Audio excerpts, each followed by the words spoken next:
Picture this. It's October 20th, 2024. The most crucial election in American history is just 17 days away. And Kamala Harris, the woman who could become the first female president, is turning 60. It should be a moment of celebration, a pause in the chaos, a breath before the final sprint. Instead, she's alone. Her husband, Doug Emhoff, is somewhere on the campaign trail. The man she calls her best friend, her greatest supporter, has forgotten the most basic gesture of love. Her birthday? A tearia. He really dropped the ball, she would later confess on The Late Show with Stephen Colbert, forcing a smile that doesn't quite reach her eyes. But this isn't just about a forgotten birthday. This is the story of sacrifice, of what happens when love meets ambition, when personal happiness collides with the weight of history. This is the untold story of Kamala Harris's most vulnerable moment. Kamala Davy Harris was born on October 20th, 1964 in Oakland, California. From the very beginning, her birthday would be intertwined with moments that defined her life. But nothing could prepare her for what this particular birthday would reveal about the cost of chasing the highest office in the land. To understand this moment, we need to go back. Back to 2013. Back to a blind date that would change everything. Chrisette Hudlin, a mutual friend, had been playing matchmaker. "I have someone you need to meet," she told Kamala. The someone was Doug Emhoff, a successful entertainment lawyer from Los Angeles. He was divorced, with 2 children. She was California's attorney general, focused entirely on her career. Their first phone call lasted an hour. Doug left her a voicemail afterward. He was smitten. "I'm going to marry this woman," he told friends after their first date. Kamala was more cautious. She had built her entire identity around her work. Relationships had always taken a back seat to her career. But Doug was different. He saw her ambition not as a threat, but as something to celebrate. They married in 2014, a small ceremony in Santa Barbara. Kamala became stepmother to Cole and Ella, who would eventually call her Mamala. For the first time in her life, she had found someone who truly understood the demands of her world. Doug gave up his law practice when she became vice president. He became the first second gentleman in American history. He campaigned for her, supported her, believed in her dreams even when they seemed impossible. But on October 20th, 2024, none of that mattered because Doug wasn't there. The 2024 campaign had started just 107 days earlier. Joe Biden had withdrawn from the race in July, his age finally catching up with his ambitions. Suddenly, Kamala was thrust into the spotlight. The first black woman, the first South Asian American, to lead a major party's presidential ticket. The pressure was unimaginable. Every appearance, every word, every gesture was dissected. The weight of breaking barriers, of carrying the hopes of millions pressed down on her shoulders. Doug had thrown himself into the campaign with the same intensity he once brought to his law practice. He traveled the country, speaking at rallies, meeting with voters, trying to humanize his wife in the eyes of America. But in the process, something got lost. Something precious. Something that had always been the foundation of their relationship. Each other October 20th arrived like any other day on the campaign trail. Kamala woke up in yet another hotel room, in yet another city. Her staff had packed her schedule tight. Interviews, photo ops, strategy meetings. The election was 17 days away. Every moment counted. But it was her 60th birthday. A milestone. The kind of day that deserves acknowledgement, celebration. Love. Doug was in another state, speaking to another crowd, shaking more hands. His calendar was equally brutal. His team had scheduled him for 3 events that day. The campaign machine had consumed them both. Hours passed. No call, no text. No acknowledgement that this day was different from any other. Kamala Harris, the woman who could become the most powerful person on earth, spent her 60th birthday feeling forgotten by the person who mattered most. But here's what makes this story even more heartbreaking. This wasn't the first time their relationship had been tested by the campaign. Earlier that year, Doug had been forced to confront his past. Reports surfaced about an affair he'd had during his first marriage. The campaign had to decide how to handle it. Doug chose transparency. He admitted his mistakes publicly. "During my first marriage, Kirsten and I went through some tough times on account of my actions," he said in a statement. "I took responsibility, and in the years since, we worked through things as a family." Kamala stood by him. She had always known about his past. She had accepted it, forgiven it, moved past it. But the public scrutiny was different. Every detail of their lives was now fair game. The stress was enormous. Their private moments became public property. Their love story became campaign material. The intimacy that had sustained them was being sacrificed on the altar of political ambition. And on her birthday, the cost became clear. Let's pause for a moment and imagine what that day must have felt like. You're Kamala Harris. You've dedicated your entire life to public service. You've broken barriers, shattered glass ceilings, faced down discrimination and doubt. You're on the verge of making history, of becoming the first woman president of the United States. The dreams of your mother, who came from India with nothing. But ambition and hope are within reach. But you're also human.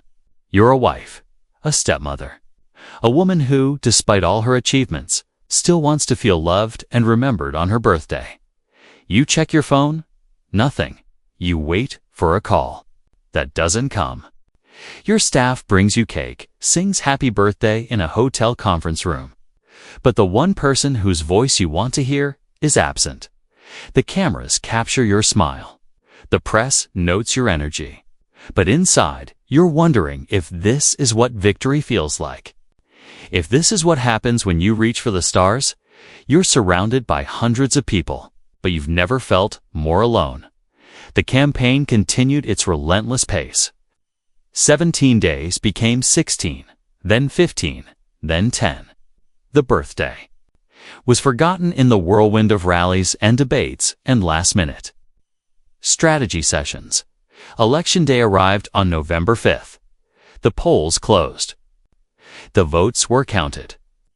And Donald Trump was declared the winner. Kamala Harris had lost. The dream was over. The 107-day sprint that had consumed everything ended in defeat. In her concession speech at Howard University, her alma mater, she spoke about accepting the results, about the peaceful transfer of power, about not giving up the fight. Doug stood behind her, along with Cole and Ella.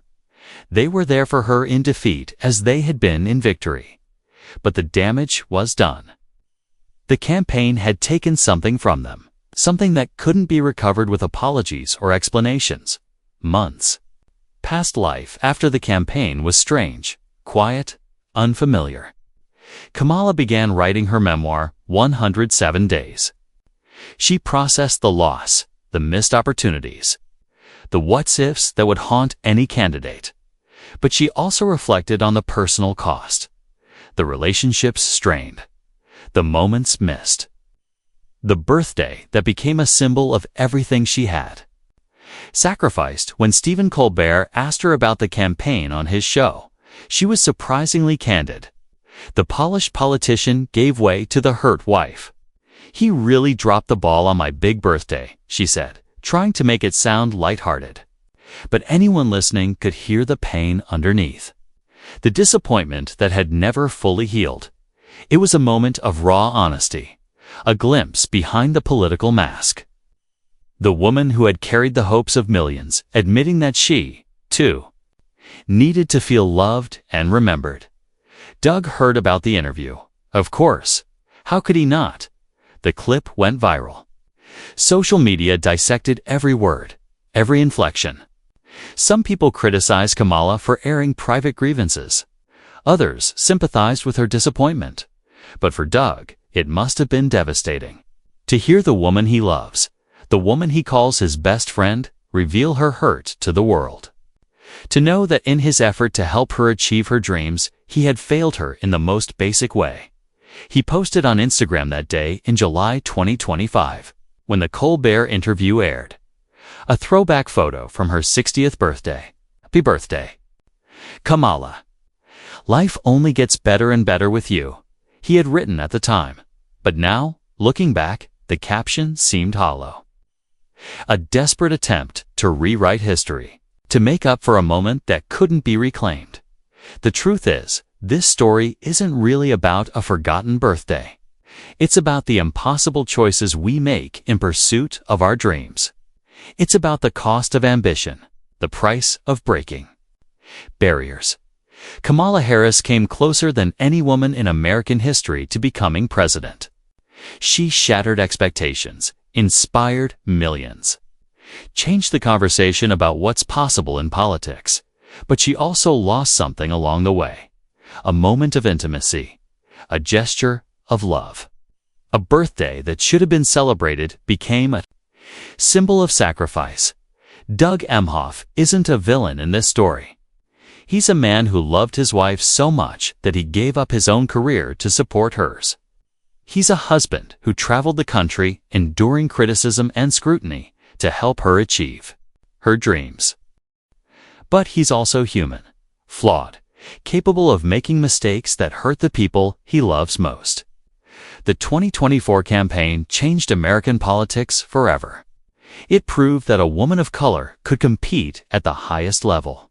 It showed that barriers could be broken, even if victory remained elusive. But it also revealed the personal cost of political ambition. The relationships strained, the moments missed, the birthdays forgotten in the rush toward history. Kamala Harris is stronger for having run, wiser for having lost. But she's also changed. The experience left marks that will never fully fade in. Her memoir. She writes about the 107 days that transformed her life. The rallies, the debates, the crushing disappointment of defeat. But she also writes about the quieter moments. The times when the human cost of politics became clear. Her 60th birthday was one of those moments. A day that should have been about celebration became about sacrifice. A reminder that even the most powerful people in the world need to feel loved and remembered. Today, Kamala and Doug are rebuilding. Their marriage survived the campaign, the election, the aftermath. They've moved back to California, away from the political spotlight. They're rediscovering what it means to be husband and wife. Not just political partners, but the memory of that birthday lingers. A reminder of what they lost in pursuit of power. A lesson about the importance of the small gestures that make love real. Doug has apologized, of course. Privately, publicly, repeatedly. He knows he made a mistake. He knows he hurt the woman he loves most. Kamala has forgiven him. She understands the pressures they were under. She knows that mistakes don't erase love, but forgiveness doesn't mean forgetting. And on every October 20th for the rest of their lives, they'll both remember. The birthday that got lost in the campaign. The moment that revealed the cost of chasing dreams. The story of Kamala Harris and her forgotten birthday is ultimately a story about all of us. About the choices we make between love and ambition. About the moments we miss while chasing our dreams. It's a reminder that success isn't just about achieving our goals. It's about maintaining the relationships that make victory meaningful. It's about remembering that the people who love us need to feel that love, especially on the days that matter most. Kamala Harris will be remembered as a trailblazer. A woman who came closer than anyone before her to shattering the ultimate glass ceiling. Her legacy will inspire generations of women to dream bigger, reach higher, fight harder. But she'll also be remembered as a human being, a woman who felt, The sting of disappointment on her 60th birthday. A wife who needed her husband to remember what day it was.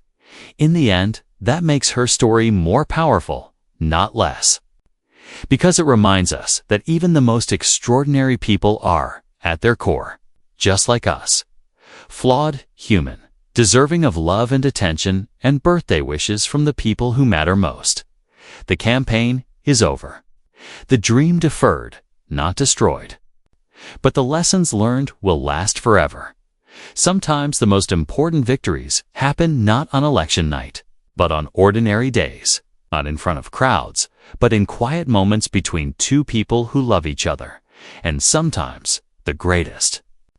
Tragedy isn't losing an election. It's forgetting to say happy birthday.